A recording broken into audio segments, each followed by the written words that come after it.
Welcome back. In this video, what we're going to do is to go back to the settings area on the left side tab. You're going to see two tabs. One's the meeting tab and one is the recording tab. As stated earlier, we are going to work with the recording tab in several additional videos.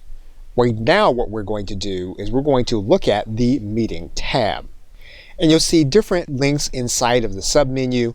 These are not separate menus. They're going to take you deeper inside of this menu that you're looking at in this area.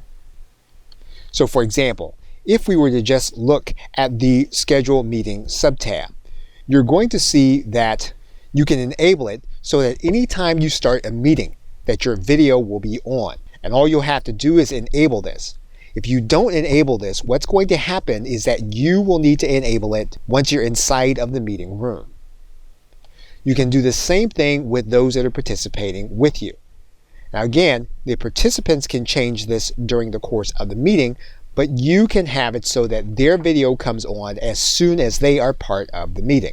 In most cases, you are going to work with the default setting of computer and telephone audio in terms of audio type that individuals will need to use in order to connect with your session. Now again, depending on what circumstances you'll need, you can then change this to either telephone or computer audio.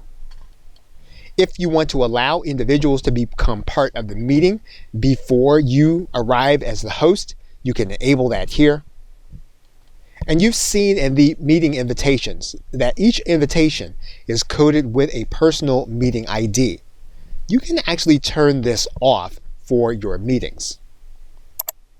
All you'll need to do here is click Turn Off.